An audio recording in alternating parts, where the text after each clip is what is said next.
1 Pedro 5, versos 6 e 7. Quero convidar a igreja para fazermos uma leitura em uníssono. Leiamos. Humilhai-vos, portanto, sob a poderosa mão de Deus, para que Ele, em tempo oportuno, vos exalte, lançando sobre Ele toda a vossa ansiedade, porque Ele tem cuidado de vós. Amém. Oremos. Querido Deus, louvado seja o Teu nome. Que bom estarmos na Tua casa. Que bom, Deus, termos o privilégio e a oportunidade de bendizer ao Teu nome com cânticos. Obrigado, Deus, porque também podemos meditar na Tua palavra. Que a Tua palavra fale aos nossos corações nessa manhã. Essa é a nossa oração no nome de Jesus. Amém e amém. Meus queridos irmãos, que semana nós tivemos? A última semana no Rio de Janeiro. Violência no carnaval foi destaque. A chuva torrencial e a intervenção do governo federal. Tudo isso provavelmente nos assustou. São eventos que nos assombram. É muita coisa acontecendo, é uma notícia sobrepondo a outra. E notícias que chocam, né, pelo tamanho da gravidade ou pelas circunstâncias que exigem tais atitudes ou questões que andam acontecendo ao nosso redor. Muita coisa para uma semana apenas. E às vezes a sensação que nós temos é de ficarmos acuados e assombrados com os movimentos. Nós estamos no meio de tudo isso sem entender o que está acontecendo, aonde isso vai dar, e a gente percebe que, além de ser um ano eleitoral, né, e tanta coisa ao nosso redor para acontecer ainda, isso pode nos fazer ficar um pouco preocupados ou às vezes preocupados demais. Esse é um texto que o apóstolo Pedro está escrevendo. Ele escreve para uma igreja na Ásia Menor. A região da Ásia Menor era uma região onde tinha algumas igrejas ali, provavelmente fundadas por pessoas que estavam no dia do Pentecostes, pessoas que converteram a Jesus e levaram o Evangelho para as suas cidades. E Pedro, então, escreve para aquela região. A época em que esse texto foi escrito foi uma época marcada também por grandes problemas, principalmente para aqueles que afirmavam que criam no Senhor Jesus Cristo, uma época de perseguição, uma vez que eles abraçaram o Evangelho, acreditando que o Evangelho ia trazer a esperança, a alegria para os seus corações, porque logo, logo Jesus voltaria. O tempo estava passando, Jesus não voltava, os problemas estavam acontecendo, talvez problemas até maiores do que os que nós enfrentamos nos nossos dias, e Pedro então escreve para aquela igreja para animá-los, para confortá-los, para ajudá-los nesse processo, enquanto ela atravessava por todas as tribulações daquele momento. E Pedro começa falando no capítulo 1 e também no capítulo 2, que nós fomos separados para uma vida de santidade.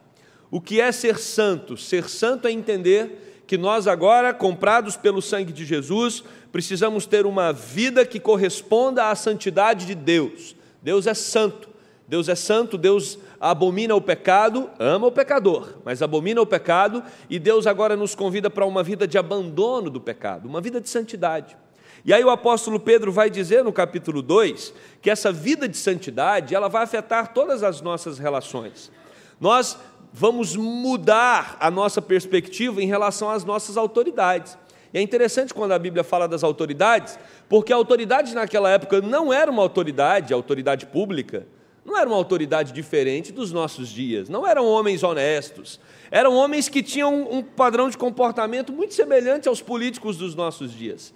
Mas Pedro diz que quando nós cremos em Jesus e andamos em santidade, nós temos um comportamento diferente para com as autoridades, porque nós entendemos que essas autoridades, elas são constituídas por Deus. Eu sei que isso faz você sofrer, mas Deus tem propósitos com cada um dos governantes que nós temos, que seja um propósito para nos abençoar, que seja um propósito para juízo sobre a terra. Deus está no controle desses governantes. Às vezes parece que não, mas Deus está no controle. Deus controla todas as autoridades instituídas. E Pedro também vai falar que uma vida de santidade muda o nosso comportamento para com os nossos patrões, porque agora nós não trabalhamos só para agradar o patrão, nós trabalhamos para a glória de Deus, isso muda tudo. Pedro fala que uma vida de santidade transforma os nossos relacionamentos conjugais, como um marido deve tratar uma mulher. Tem um texto muito lindo aí nessa primeira epístola de Pedro falando sobre isso, como as mulheres também devem tratar seus maridos. O Evangelho de Jesus, uma busca por santidade, transforma os nossos relacionamentos fraternos, ou seja, transforma toda a nossa vida. Todo mundo percebe, ou deveria perceber, que nós somos diferentes. E aí, quando chega no capítulo 5, o apóstolo Pedro vai falar com a liderança da igreja, com os presbíteros. E é um texto muito importante para nós pastores, para nós presbíteros, que estamos à frente da igreja. E Pedro quer deixar claro que nós, como pastores do rebanho, precisamos sempre nos lembrar que um dia vamos prestar conta ao Supremo Pastor. O rebanho não nos pertence. O rebanho não é nosso, as ovelhas são ovelhas do Senhor Jesus Cristo, Ele é o Supremo Pastor.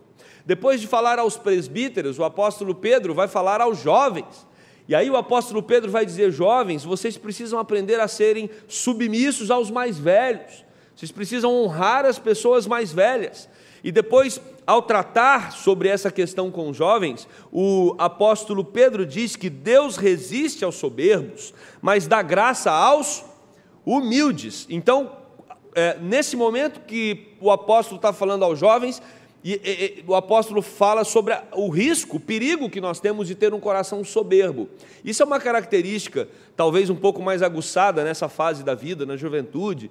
Nós achamos que somos onipotentes, achamos que temos o controle de todas as situações. À medida que a vida vai passando, a vida vai nos quebrando, vai nos moendo, e a gente vai ver que não somos tão poderosos assim, as circunstâncias nos ensinam muitas coisas, e aí nós vamos atingindo a maturidade, a sabedoria, e uma palavra muito importante, a experiência. Nos tornamos experimentados, mas o jovem não. Às vezes o jovem acha que o mundo vive de acordo com o seu interesse, a sua vontade, tudo vai conspirar ao seu favor, e Pedro então diz: olha, cuidado com a soberba. Aliás, irmão, soberba é a nossa dificuldade de nos submetermos ao governo de Deus, é acharmos que nós conseguimos resolver todos os problemas. E nós temos uma tendência muito natural de nos reagirmos negativamente quanto à soberba. Eu não sou soberbo. Mas o soberbo é aquele que não convida Deus para participar dos seus processos. Ele toma as suas decisões, ele executa, ele faz, ele vai. Ele não precisa da opinião de Deus, ele consegue tocar a sua própria existência, a sua própria vida. Ele se enche, ele se preenche, ele é autossuficiente. E aí Pedro vai dizer: cuidado, porque a Bíblia, quando você olha para as quedas de Israel, o povo de Deus no Antigo Testamento, você vai perceber que a mola propulsora que gerava as quedas do povo de Deus no Antigo Testamento, o distanciamento do povo de Deus, era a soberba.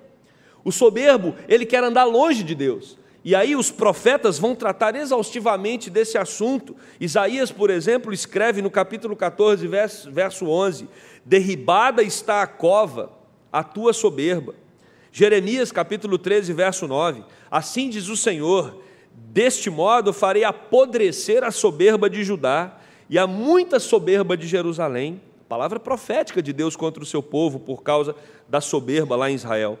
Ezequiel, profeta Ezequiel capítulo 7, versículo 10: eis o dia, eis que vem, brotou a tua sentença, já floresceu a vara, reverdeceu a soberba. Oséias capítulo 5, versículo 5, capítulo 7, versículo 10, o profeta diz: a soberba de Israel abertamente o acusa. Profeta Amós, capítulo 6, versículo 8, abomino a soberba de Jacó. Profeta Obadias, capítulo 1, versículo 3, a soberba do teu coração te enganou. Profeta Sofonias, capítulo 3, versículo 11, tirarei do meio de ti os que exultam na sua soberba. Vocês conseguem perceber a preocupação de Deus com a soberba do seu povo? Quando o seu povo acha que é autossuficiente e que não precisa do auxílio divino, após o apóstolo Pedro falar sobre essa questão da soberba aos jovens, ele segue para algumas considerações gerais, que agora não é mais nem para a liderança, para os presbíteros, nem para os jovens, mas para toda a igreja. E ele começa com a palavra portanto. Quando ele fala portanto, ele está ligando o que ele vai dizer com aquilo que foi dito. Ele tratou sobre o perigo da soberba. Então ele fala, portanto, como um crente deve reagir para não ter um coração soberbo? Portanto, humilhai-vos. Se nós queremos uma vida segundo o coração de Deus, nós precisamos nos humilhar. Humilhar sobre o quê? Sobre a poderosa mão de Deus, porque a poderosa mão de Deus é a única capaz de intervir na nossa história, de transformar a nossa realidade. E era sobre isso que eu queria pensar com você hoje, quando a mão poderosa de Deus intervém na história. Para que nós experimentemos essa intervenção da poderosa mão de Deus, trazendo solução, trazendo direção, trazendo pastoreio para a nossa vida, nós precisamos ter um coração que se humilha. Um coração que se humilha é um coração que rejeita o orgulho, rejeita a altivez, rejeita a autopromoção. Humilhar na Bíblia significa não ter apenas um semblante de piedade. Tem gente que é doce, tem gente que é meiga, mas necessariamente esse tipo de personalidade não significa humildade. Humildade significa você empobrecer-se a si mesmo. Isso é humildade. Empobreça-se a si mesmo. Esse é o convite do apóstolo Pedro para nós. E ele não tira esse convite da cabeça dele, não. Esse convite que o apóstolo Pedro faz a nós, humilhai-vos, o próprio Jesus Cristo abre o Sermão do Monte tratando sobre esse assunto. Quando ele fala que nós devemos ter uma vida de empobrecimento do espírito. Felizes os pobres de espírito. O que é pobreza? Pobreza é quando você não tem alguma coisa. Isso é pobreza. Pobreza, no sentido financeiro, é quando você não tem dinheiro para acessar determinados privilégios que outros que têm dinheiro têm. O que é pobreza de espírito? Pobreza de espírito, nós usamos isso na nossa língua para, às vezes, falar a respeito de uma pessoa que não tem uma riqueza cultural. Mas pobreza de espírito na Bíblia é quando você se esvazia de si mesmo para que Deus opere na sua vida, para que Deus trabalhe no seu coração. É quando você sai do controle, é quando você reconhece que, para que você seja cheio do Espírito, você precisa se esvaziar de si, porque não tem como dois assumirem o mesmo controle na sua vida. É como nós, quando estamos dentro do carro, você só tem um motorista, só tem uma pessoa guiando. É tão preocupante quando tem dois tentando guiar o mesmo carro, né? O carro parece que vai ficar desgovernado, e você gera uma ansiedade em quem está no controle, quem está no volante.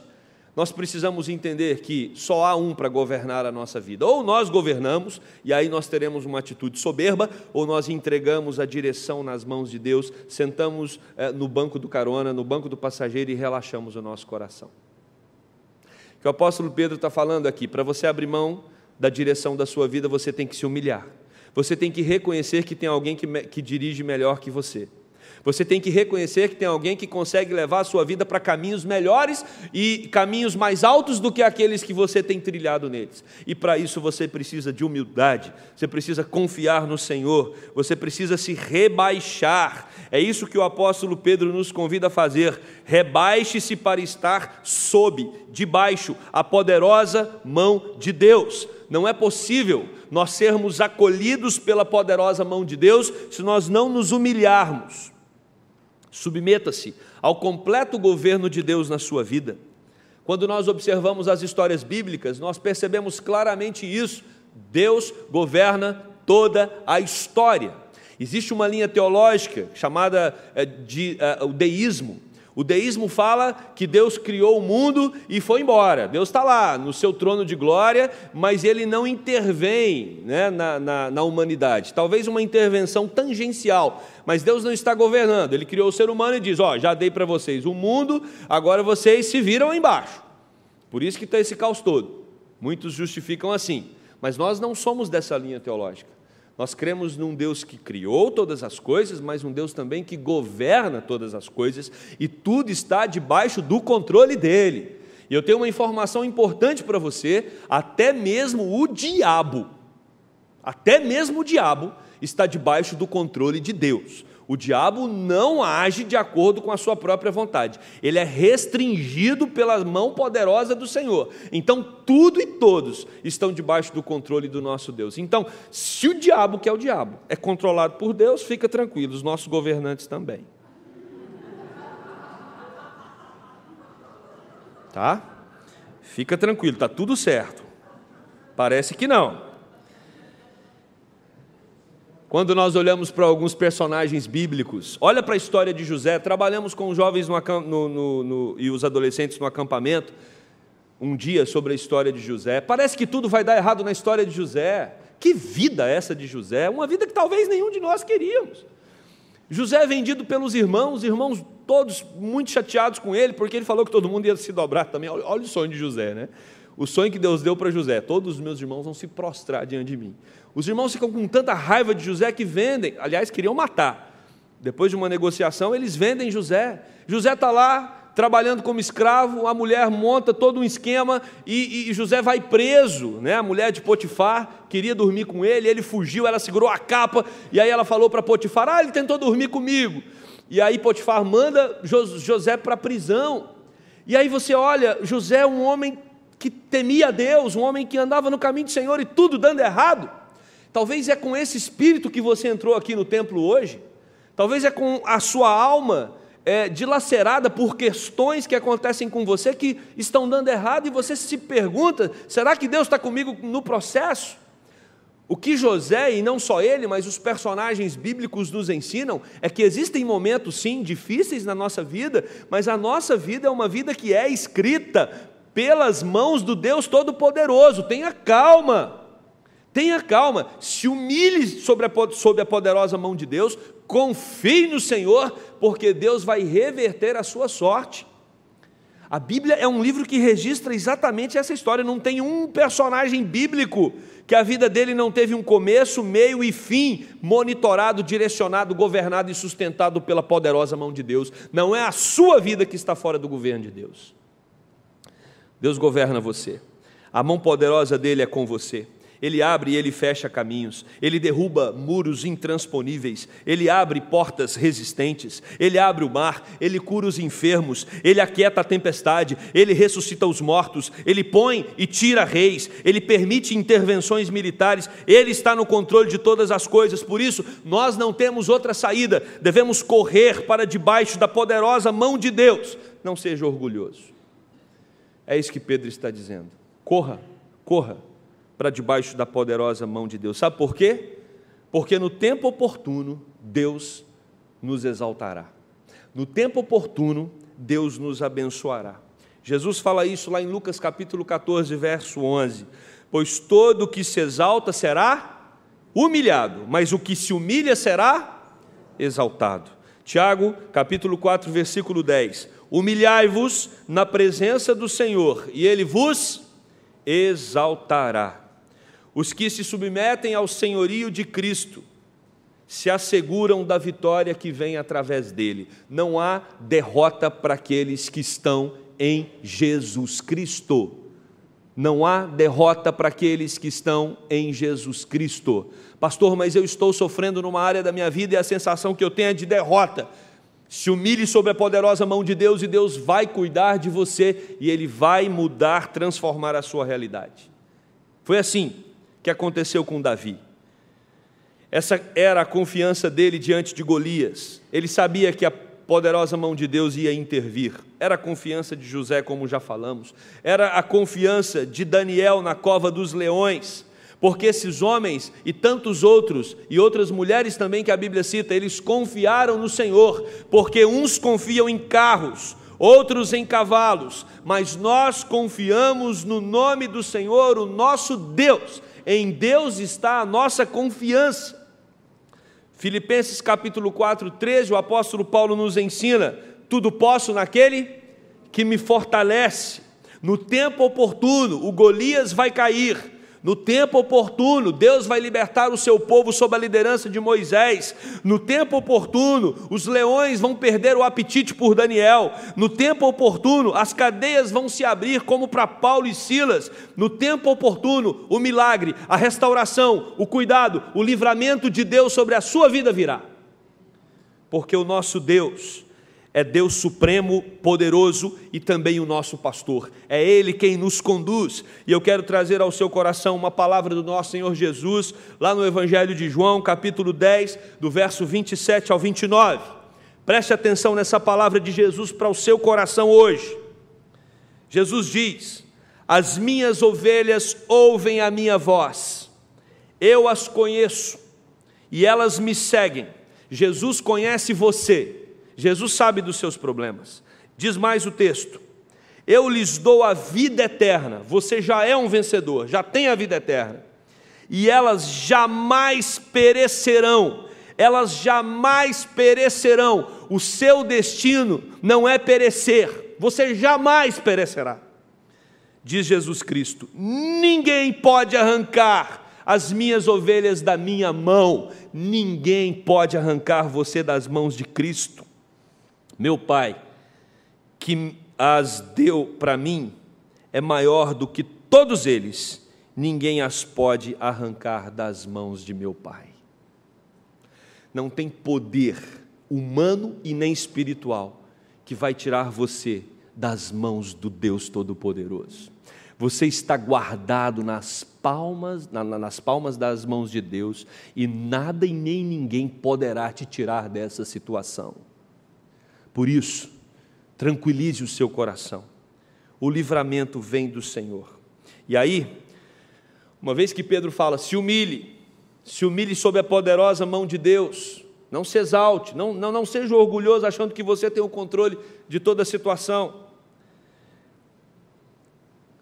O apóstolo Pedro nos convida então uma vez que nós confiamos que Deus é poderoso e nos humilhamos, nós então agora lançamos sobre Ele toda a nossa ansiedade. Olha que texto lindo. Lancem sobre Ele toda a vossa ansiedade. O que é que está preocupando você? Pastor, o que está me preocupando é a questão econômica. Lance sobre Ele a sua ansiedade. Pastor, o que está me preocupando é a segurança. Lance sobre Ele a sua. O que está me preocupando é a minha saúde. Lance sobre a minha família. Lance sobre Ele. E a palavra lançar aqui, utilizada pelo apóstolo Pedro, de acordo com Kistemacher, um comentarista, é você arremessar para as mãos de Deus. Não guarde para você o seu problema. Humilhe-se. Acredite que tem alguém que tem mais capacidade para resolver. Você se lembra de alguém, um amigo seu, distante, que quando estava com uma dor de qualquer coisa, conversou com outro amigo, e o amigo falou assim: toma isso que resolve, em vez de ir no médico. E aí você tomava e não resolvia nada. Nós precisamos entender que tem alguém que entende muito mais da nossa vida do que a gente, assim como tem pessoas que entendem muito mais da nossa saúde do que a gente ou o vizinho, ou o farmacêutico ali que dá um palpite. Existem pessoas especializadas para tratar de uma questão física que a gente pode estar atravessando. O que o autor está querendo nos convidar a fazer é entender que Deus é aquele que consegue resolver, tratar, cuidar de todos os seus problemas. Todos os seus problemas. Nada pode promover ansiedade ao seu coração. Por isso, o convite de Pedro é: lance, jogue para as mãos de Deus o seu problema. Pare de se preocupar. Ele é o Deus que tem todo o poder. Arremesse para Ele a sua dificuldade. Lançar aqui é um ato único, é você lançar e confiar. A mão poderosa de Deus está estendida. Deus está com as mãos estendidas dizendo: me dê aqui o seu problema. E a sua doce voz, porque Deus tem uma voz doce, está dizendo ao seu coração nessa manhã: vinde a mim, todos que estáis cansados e sobrecarregados, e eu vos aliviarei. O convite de Jesus é: venha para Ele, entregue o seu problema para Ele. Sabe por quê? Porque Ele tem cuidado de vós. Não é que Ele vai cuidar de você amanhã, não. A sua vida já é uma prova do cuidado de Deus. A Bíblia narra o cuidado de Deus sobre centenas de pessoas. A história está aí para mostrar o cuidado de Deus sobre tantos outros, e Deus já está cuidando de você. É no presente. Olha para a sua vida hoje e veja o cuidado do Senhor sobre você. Salmo 55, versículo 22, confia os teus cuidados ao Senhor e Ele susterá, jamais permitirá que o justo seja abalado. Jesus Cristo no Sermão do Monte, mais uma vez, versos 31 e 32, ele diz, portanto, não vos inquieteis, não fique preocupado, angustiado, com o que comeremos, com o que beberemos, como nos vestiremos, porque os incrédulos, as pessoas que não creem em Jesus, é que se preocupam com essas coisas. Você tem um Pai Celeste, e Ele sabe de tudo o que você precisa, e Ele vai cuidar de você. O nosso momento é um momento turbulento, e podemos nos envolver nesse tumulto, nessa turbulência. Podemos ficar com a nossa mente preocupada, angustiada o tempo todo, não só com a gente, mas também com os nossos filhos, os nossos netos. O convite de Jesus para você hoje é: aquieta o seu coração, porque a poderosa mão de Deus intervém ao seu favor. Você está guardado e protegido nas mãos do Pai. Nada e nem ninguém pode tocar você. Apenas se humilhe, entregue o governo da sua vida nas mãos desse Deus, e você vai ver que Ele fará grandes coisas por você. Ele vai transformar a sua realidade. O seu papel é apenas confiar. Confiar é a única saída que nós temos, e que você seja aquecido por essa palavra. Nós vamos cantar novamente um cântico que diz: confiarei. E eu quero que você faça desse cântico a sua oração. Tome essa palavra do apóstolo Pedro: humilhai-vos, portanto, sob a poderosa mão de Deus, para que Ele no tempo oportuno vos exalte. Lance sobre Ele toda a vossa ansiedade, porque Ele tem cuidado de vós. Vamos louvar ao Senhor com esse cântico.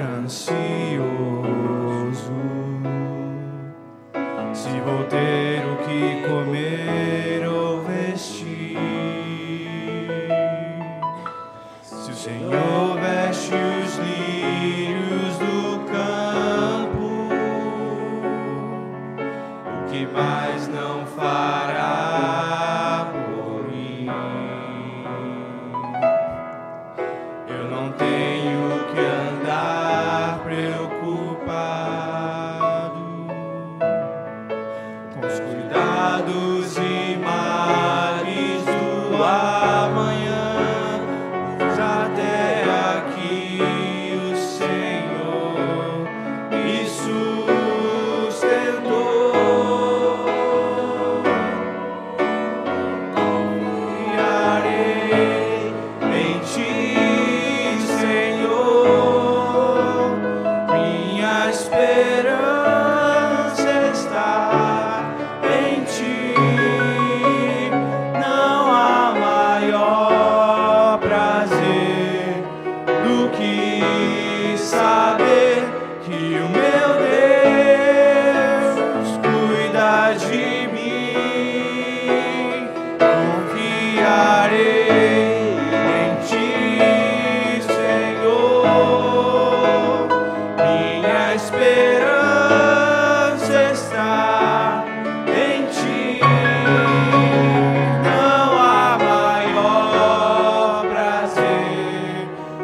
Querido Deus, aqui estamos nós mais uma vez na Tua casa,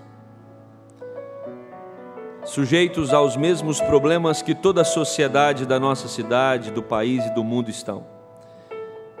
Às vezes somos assombrados pelos mesmos temores, preocupações, ansiedades, sensação de insegurança, sensação, Deus, de viver num local onde as autoridades agem como se não se preocupassem conosco. Mas o Senhor falou aos nossos corações nessa manhã que o Senhor se preocupa conosco, que o Senhor nos toma pela Tua poderosa mão. E por isso nós devemos lançar sobre o Senhor toda a nossa ansiedade, toda a nossa preocupação, toda a nossa angústia. E Deus, provavelmente nós temos aqui dentro hoje pessoas que estão preocupadas na sua vida pessoal, ou com questões familiares, ou também, Deus, quanto a tudo que tem acontecido na sociedade. Mas nós lançamos todas as nossas ansiedades nas Tuas mãos e confiamos, pela certeza que nós temos, de que o Senhor governa sobre tudo e sobre todos, de que o Senhor tem poder sobre tudo e sobre todos, e nós estamos guardados e protegidos dentro das Tuas poderosas mãos, e dali ninguém pode nos tirar. Nós louvamos e bendizemos ao Senhor por esse Teu cuidado, por esse Teu amor, por esse Teu direcionamento para as nossas vidas, Pai. Oramos no nome de Jesus. Amém.